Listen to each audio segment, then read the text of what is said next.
What you're about to experience is one man's quest to see beyond the tumultuous period we're in and to envision what lies just beyond our grasp, yet well within our reach. Welcome to Larry Rifkin's America Trends, where the future has arrived, and it's just in time.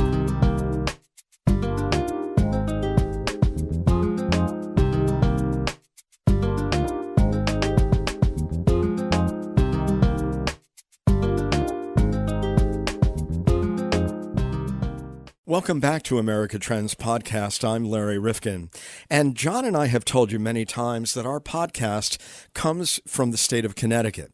So we're not in New York or Los Angeles or Washington, D.C., where it's easy to say to a guest, hey, come on by and sit in the studio with us. But I can tell you that John and I love it when we have guests right here in studio.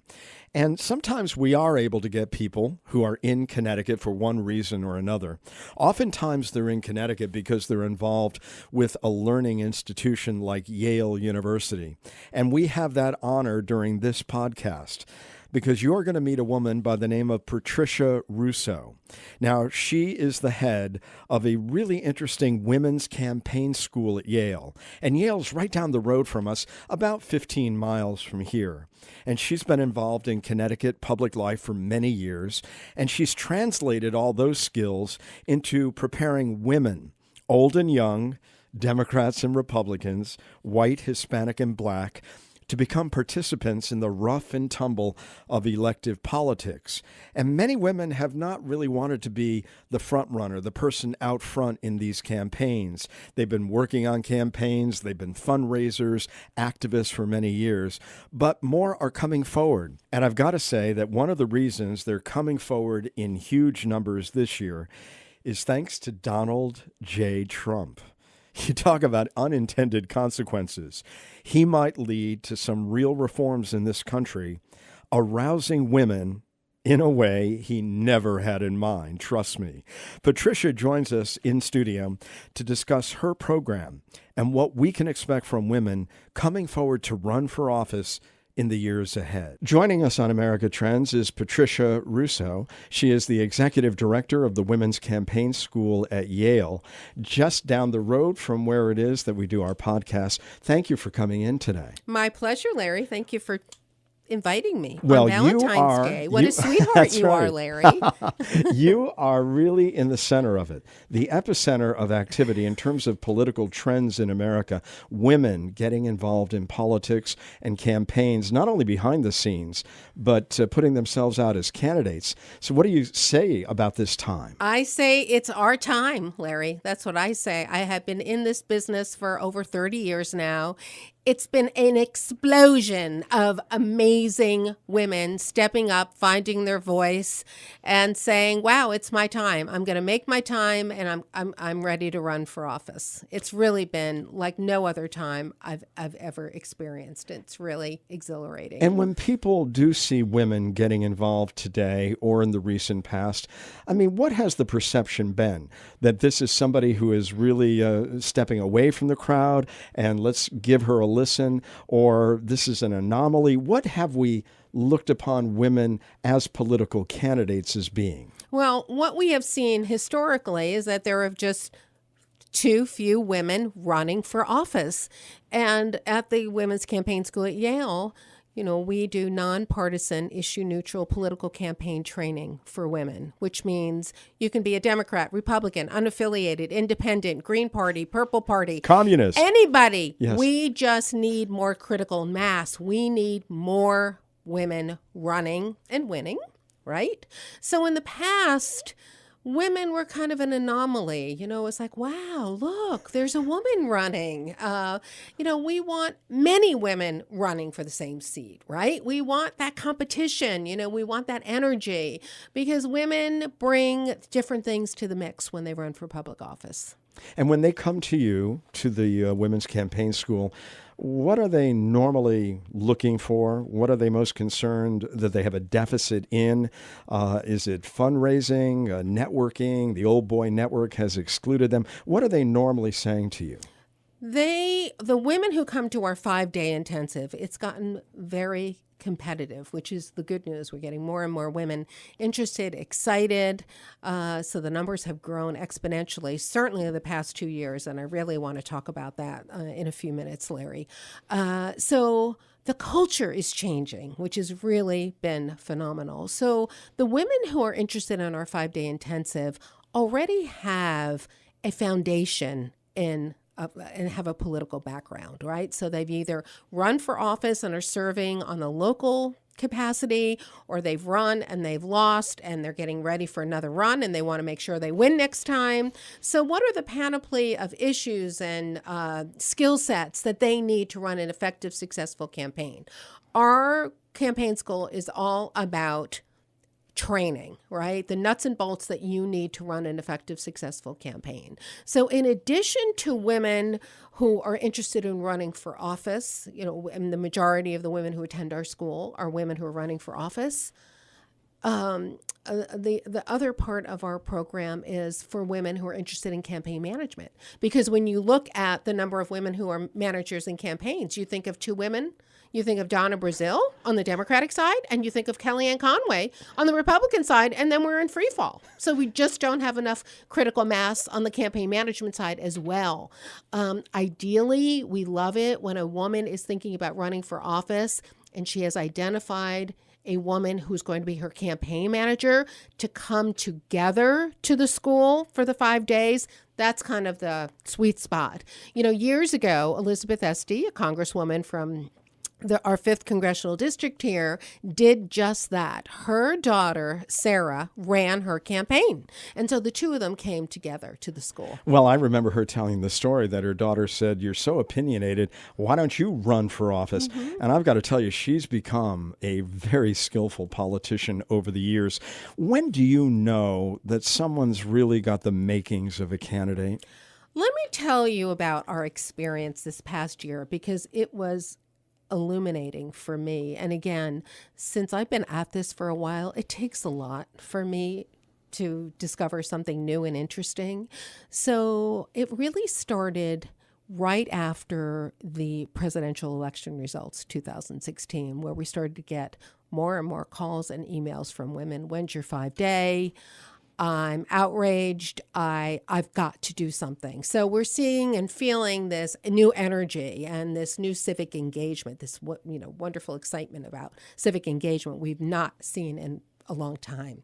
So I started returning those phone calls and emails, and then we really saw the surge and felt the surge after that first International Women's March, right, in January of last year. And we started getting calls that Sunday, Larry. So the day after the march, I'm mad. I'm mad. I marched. I want to run for office. I started returning those calls, and the calls went something like this. "Oh, yeah, I'm mad. I marched. I want to run for office. I've had it. I've got to do something." "Oh, great. Thanks so much for calling. Where are you registered to vote?" "Oh, I'm not registered to vote." You're not registered to vote, but you think you're running for office. So 1/3 of all the women who contacted us, Larry, after the first march weren't even registered to vote.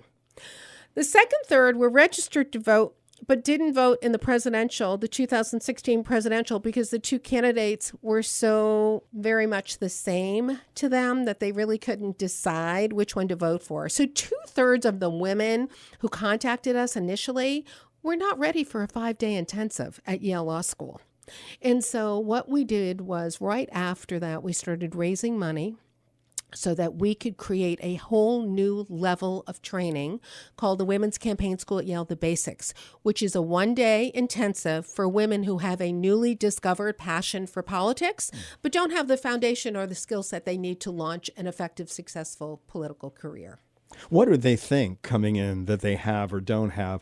Are most of them worried about public speaking or policy development or going out and ask somebody for money? What are they most skittish about at the beginning or uncertain of? The number one reason why women don't run is the fundraising. The fundraising is daunting, Larry. When you think about having to raise $25,000 for a local race or $10 million for a relatively uncontested U.S. Senate race, those numbers are just unbelievable for women. And we talk a lot about the different paths that a woman takes versus a man when they think about running for office. Well, explain that to us. Do you suggest that they start at a local office, or what if they have their ambitions set on a federal office immediately, and you might know that that's just a little bit beyond their skill set at the moment? They need to build on what they do have. Well, it never occurs to a man, Larry, that they are not prepared to run for president of the United States. Okay? Just never. I think we have an example Never. of that. I think we have many. Okay? So it never occurs to a man that he's not ready for the top office. Most of the time he's not. Okay? But men just don't have that mindset. Women, we never feel that we're enough. Okay? And so what we suggest to women is come and spend the day with us. Because by the end of our one-day training, you will have a sense of all that you need to know to run successfully. And that will determine, do I want to serve on the local level? Do I want to serve the state level? Am I ready for a congressional race? By the end of that day, you will know where you're best suited to serve. And do most people accept whatever evaluation they may self-impose or that you may place on them by saying, well, I think you did a great job at this, or I think given what you've said to me, this really might suit you a little bit better? Are they fully aware of where they are, do you think, a good self-awareness? I think that knowledge is power, and I think that the more information and skills you have and you learn, the more effectively you'll be able to make those decisions about where you should slate yourself. What I'm having a challenge with right now are women who called me last year wanting to know more about the 5-day, and then for whatever reason, they couldn't make it work, so they didn't apply. So now they're running for Congress, and their hair's on fire, Larry, because everything that I told them were going to be kind of the rookie expensive mistakes, the pitfalls, are happening to them. And that's when I want to be wrong. That's when I don't want to be right. But that's why, this is an expensive business. Politics is expensive. You want to be smart about it. And that's what's so extraordinary about our training. Well, I'm reading that about 390 women are planning to run for the House of Representatives, which is higher than at any point in U.S. history. You've got 22 who are non-incumbent black women. I know a lot of black women are entering your program. Mm-hmm. So how well are these campaigns going at this early point? Or it's not that early, really, in the process for 2018. It's really dependent upon the money. Everyone's for campaign finance reform in America, yet we don't seem to have it. For a variety of different reasons, right? So it's really about the money. It's about the endorsements. It's about, the groundswell that you can create, the support that you're getting early on. But given where we are today with the Me Too movement and many things that have gone on with the Trump administration, there is a level of motivation where people are saying, I'm not waiting my turn any longer. This is my time. And they're challenging incumbents within their own party. They're challenging incumbents in the other party who are long-standing and have family backgrounds that are enormous. They seem to be fearless. Is that true? They're fearless, and being fearless and having a passion is certainly something that you need to run an effective campaign, but it's not everything. It's just the beginning. The techniques, the skills, in order to effectively fundraise, to get in how to craft a compelling message. What we say to our graduates all the time is, remember, it's not about you. This is not about you. You're the conduit for your constituents. It's about them and what's on their minds. And so when a prospective candidate will come to me and say, these are my top 3 issues, this is what I'm passionate about, get over yourself. If your that doesn't reflect your constituency, you're not going to be successful. If they don't care about these issues that you care about, don't run. Now, your school started well ahead of the Me Too movement, well ahead of Donald Trump. Yes. How much has it changed? Explain what the impetus was at the beginning and what it is today. Well, the impetus was the beginning of It was our first year of the woman here in America, 1992. You might be old enough to remember that year of the woman. Well, there were 4 women, I think, at that time elected to the U.S. Senate, Yes. I believe, in Yes. 1992. Yes. So it was a very exciting year. And it was a very exciting year for me here on the ground in Connecticut because there were so many amazing women running for Congress, both on the Democratic and Republican side. That was the year that Carol Moseley Braun, first African-American woman to ultimately serve in the United States Senate, was running. And all these women were coming to Connecticut to fundraise, Larry, because that's when, you may recall, we were flush. So everyone was coming to Little Connecticut to raise money for their campaigns. Well, a lot of people still are. Yes, 'Cause some a lot people of people are still are. flush. That's true. That's true. Others have been flushed. Right. Go on. Yes. So many of those women ran that year, 1992, and won. So a group of us who have been very active politically on both sides of the aisle were just kind of feeling pretty great about the results and thinking, wow, we've leveled the playing field now because we see so many more women in Congress. We're going to see more women running. 1993 happened. It was as if 1992 was aberration. It was something that really didn't happen. So a woman by the name of Andre Allian Brooks from Westport, Connecticut, was really the woman who had the dream, the big vision that maybe there are challenges that women face as candidates that men don't even have to think about. And maybe they need a political campaign school that is all focused on skills, not public policy, that has an international component, that is truly nonpartisan, truly issue neutral. So you don't have to be pro or con something to attend our school, and just give them the skills to skew them for success. And that's really how it started. I It started remember her, with Andre. by the way. Yeah. And she had many different interests, a wonderful woman.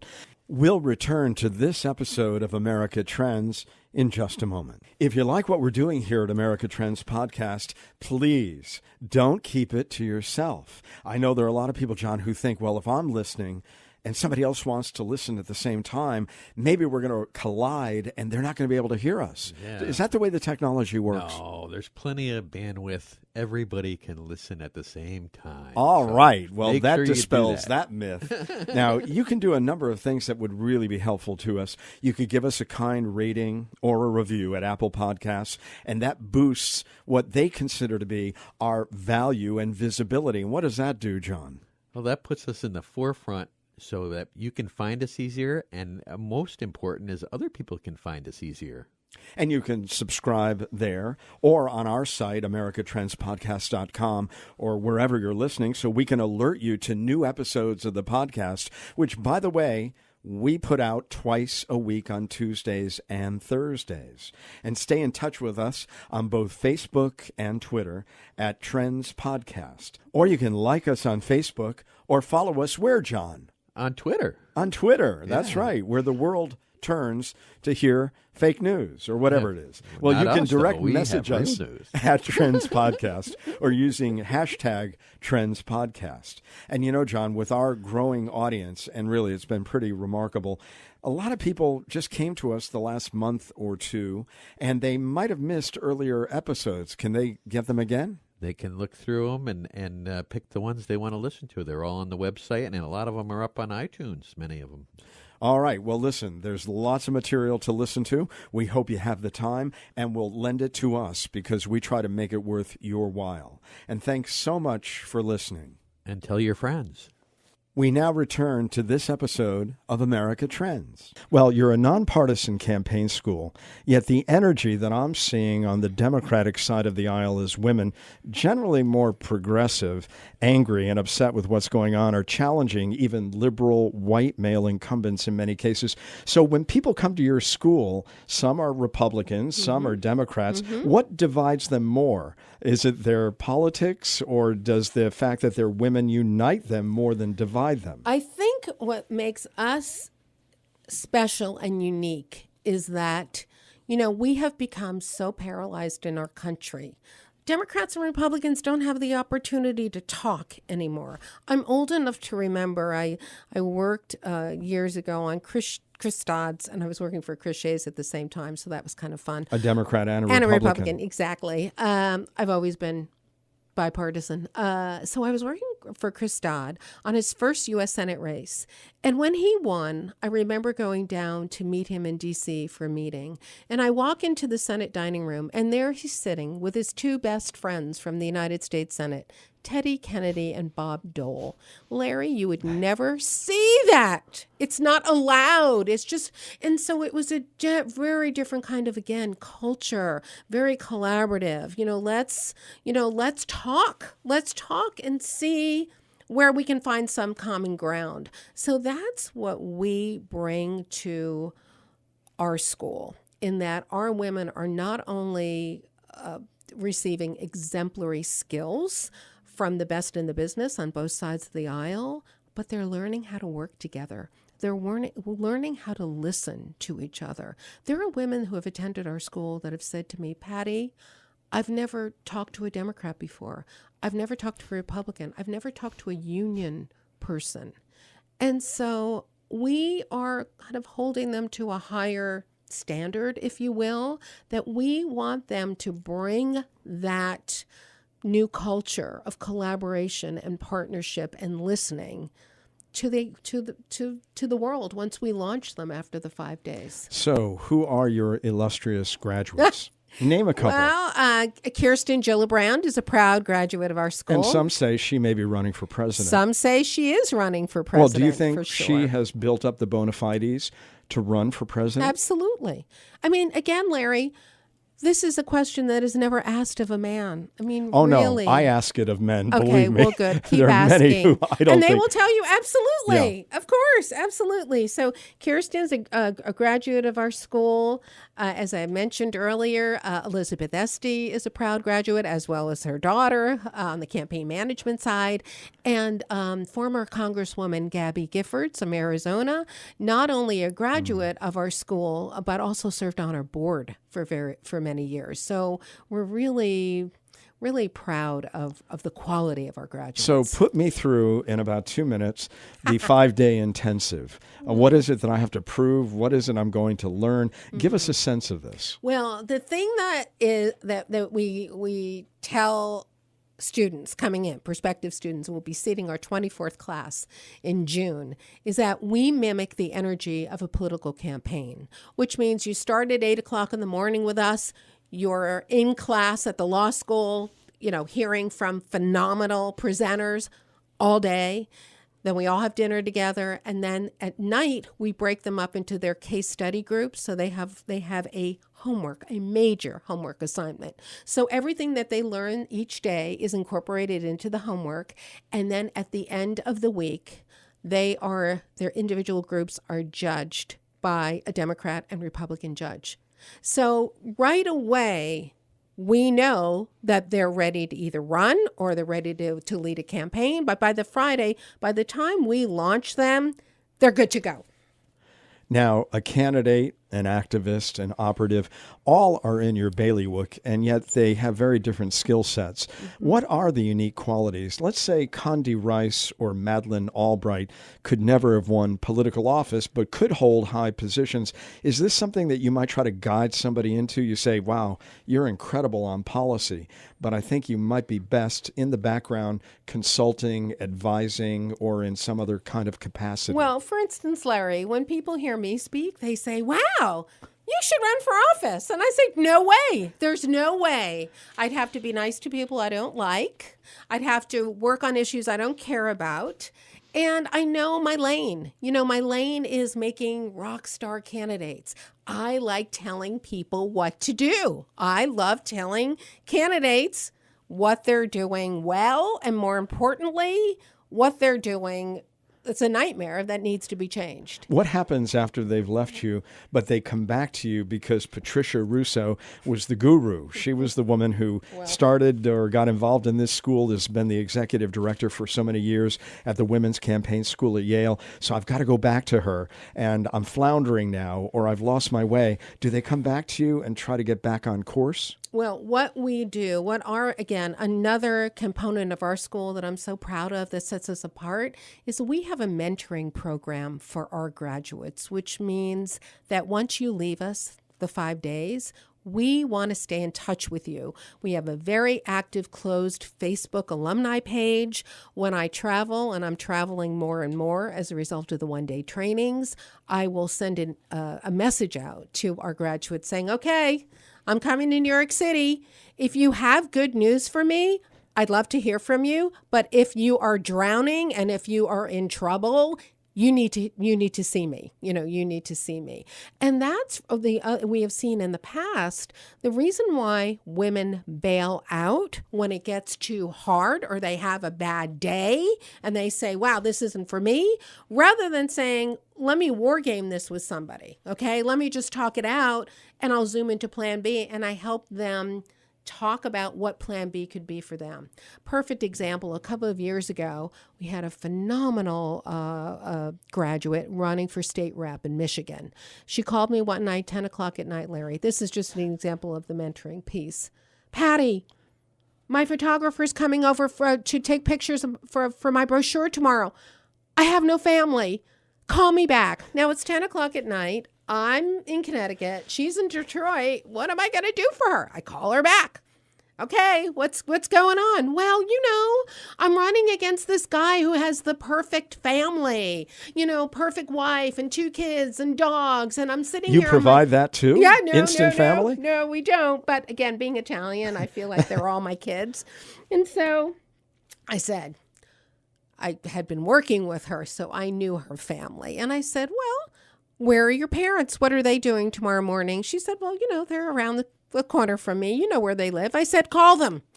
Get them dressed. They're going to be in your photo shoot tomorrow. Where's your sister? Knowing full well where her sister was upstairs. Give her one of your dresses. She's going to be in your photo shoot tomorrow. You determine, you decide, you dictate what family looks like for you. Again, just shifting the energy, just giving them another idea and another perspective.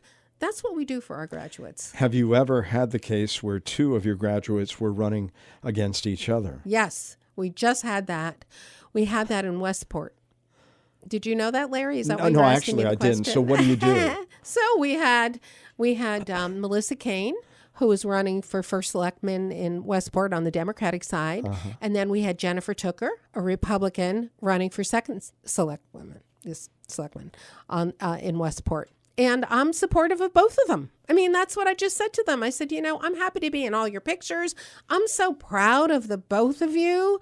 And so I was supportive of both of them. It's not hard. It's just not. Well, what do women, as you see it, offer as attributes that are needed in today's political environment? Is it about collegiality and collaboration versus confrontation? Oh. Is that the biggest thing? I think that's the number one thing. We are much more collaborative in our leadership style, Larry. We're much more apt to check our egos at the door for the greater good. And I think it's because we come to running for very different reasons than men. Men can be, not all men, but many men who decide to run see how beneficial it can be. And they're very transactional in their whole approach to running for office. This is good for me. Women, it's usually for the greater good. And so we're starting out 2 very different perspectives, right? And I love to use the example of the end of the very first sequester. This was several years ago. The first sequester, Susan Collins, as you know, a Republican from Maine, went to one of her good friends in the Senate, Patty Murray, a Democrat from Washington, and said, are you as tired as I am of going to these finance committee meetings? Nothing's getting done. The clock is ticking. Will you stay up with me tonight and put a draft together that we'll just hand over, in the morning and share and see what happens. That draft became the end to the sequester. That's the power of women being at the table. That's what we bring to leadership in Well, we're looking politics. now in 2018 at a lot more women entering the political sphere. So I want to ask you, is a vote for a woman seen as a way to shake up the system and challenge the status quo? Or does it take a certain type of woman to stir up that kind of thought process? I think it's, I think you're seeing women stirring it up. I think you're seeing the kind of woman who's excited and attracted to running right now, that's the kind of woman, and we're seeing it on the Republican side as well. Certainly the Democrats have the far more motivated base right now, but we're seeing far more independent women wanting to run and far more Republican women saying, I want my party back. And the only way I'm going to get my party back is if I become a leader in my party. Ironically, was it as much the Tea Party movement beckoning people to get involved in that they didn't have to look for a voice? There were many, many different diverse voices within that particular movement. Or do you really go back to 1992, as you talked about earlier? I mean, for the present day impetus, or is it all Donald Trump right now? Well, right now, initially, it is all Donald Trump, but I think it's going to get beyond Donald Trump in that it's not enough to be angry. You have to shift your energy. You have to be hopeful and aspirational in your message. And when you're angry, you can't do that. And the Tea Party did have a lot of women spawned from that. We think of Michelle Bachmann. We think of the woman out of Delaware who was a bit on the fringe. She didn't win, but there were a lot of women who came out of that movement too. And then that all kind of petered out. If you notice, there really wasn't a lot of staying power. And again, it gets back to effective messaging. Is your message resonating? And if it's not, you're not going to last in this business. It's too hard. When we look at President Trump inspiring women because of either a loathing of him on issues important to women, or is it in part also because he was an outsider, and if he could do it, as I think Oprah has suggested, even though I don't think she's necessarily going to run, then you begin to believe anybody could do it. What is it more? I think it's more the former. I think it's about the outrage over stands on issues that are really motivating women to just say, enough. I've got to take responsibility. And that anger, how do you turn that into a positive message, which is part of what the campaign school, I would imagine, is attempting to do for individuals? Well, that is something that we talk extensively about. The first day of our school is effective messaging techniques by our amazing faculty member, Deb Sofield, who's a professional speech coach. And that is something that she delves into, how you shift your message so that you can say, wow, I'm mad about this. And this is how I can make it better. This is what I can bring to the conversation and make it better for my district. Now, if some of the fuel today for these female candidates is the fact that there's frustration and the Me Too movement is bringing all of that to the fore, how do you work with a candidate to make certain that they're not turning off a lot of men in the audience who want to hear and respond to that message, the Me Too movement, but don't want to be threatened by it in some way? I think that wonderful men, and there are really amazing men out there, and we need men to be partners with women who are launching political campaigns. It's important that they have support from men and women, as a matter of fact. And so we have just found that men are excited about supporting women. And I think that the thing about the Me Too movement is that finally women are feeling believed for the first time in the history of our nation. That's a huge, huge shift. Those who come to your school who are more conservative in their politics, and given that a lot of the fuel today is Donald Trump, now they may not like his brand of conservative politics, but how are they welcomed into it? Because I would imagine that a lot of women on the other side, and we did talk about African-American women who are disproportionately joining the school, does that concern them? Are they thrown off a little bit? No, or no? Actually, we have our rules for the week. And on Monday, I talked to our class about the way in which we treat each other. Okay, everyone has a responsibility to speak up respectfully. that it is important that you share your opinions, but they're your opinions. And so I have to tell you that in the 23 years of the existence of our school, we just have not had the issues that you refer to. Because women are just, in light of the liberal, conservative tag, I think it's by virtue of the fact that they are divided up into these small case study groups. We throw in Republicans, Democrats, our internationals. So all different kinds of women, right? With all different perspectives. So we really, I think we foster the culture that everyone's voice is equal here. So there's no, for instance, there's no finger pointing. There's no, I'm right, you're wrong. There's none of that. Do you prepare them to run against an older incumbent or a male incumbent versus a female? How do you get them ready? Because it really, every campaign is built on the dynamics of the 2 or 3 candidates involved. Mm-hmm. Well, the first thing that we do is we suggest to them that they do opposition research on themselves. What's out there that your opponent will find. And we always say to them, you may think it's deleted, but everything on Facebook and everything in email is just forever. It's out there.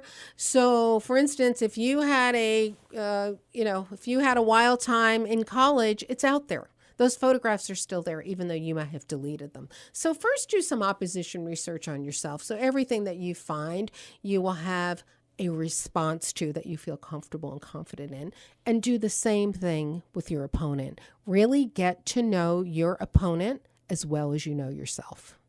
And if they are running against, for example, a 13-term Republican, Ed Royce is now being taken on by a woman who is a pediatrician in California, a 2-time cancer survivor. She's got a very different life story than he does, but he's got name recognition and the like. When you look at that today, who do you think has the political advantage? Well, it really depends on the district. I mean, a perfect example is I'm originally from New Jersey, and in my home state, Rodney Frelinghuysen, who's been there forever, has decided not to run.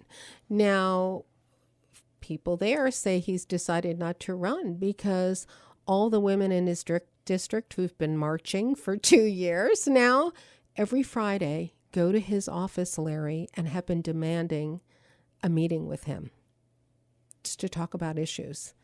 And for 2 years, he has stonewalled them. So now he's suddenly decided, after being there, 10, 12, he's been there forever, decided it's time to step down. Again, it's a very different climate now. Absolutely. And in many cases, we are going to see older men with a lot of political experience versus younger women. I hate to see this as a surrogate for some of the debate that we're having today about some of the abuse that has been heaped upon women, but in a sense it will. So what do we look at? Are these campaigns going to get as ugly as many of the male-on-male campaigns have been over the years? How do you see it? I mean, in terms of the tone that some of these campaigns may take on. Well, I think that for the most part, the majority of the American people are really tired of the ugliness. They're tired of it. And that's why so many people are turned off by politics, because they just say things like they're all alike and they're not doing anything for me. And so I know that our graduates are they're just kind of respectful of that. Really want to make sure that they're on message all the time. And it's not about personally attacking your opponent, but attacking him or her on stands on issues that may not be in the best interests of the constituents. Have you ever been disappointed that you teach that and a lot of people walk out of the class feeling that way, but then they've got another consultant, not you, Patricia Russo, who says, look, I know you hate to go here, but the negative campaigning works. That's why we do it. And they end up taking on a different persona than you imagine. Well, we tell them they have to sleep at night. They have to know who they are and really tune into morally who they are and ultimately what kind of candidate they want to be. And this is something I used to have conversations with Chris Shays about this all the time. And he would say, I sleep at night. This is my moral compass.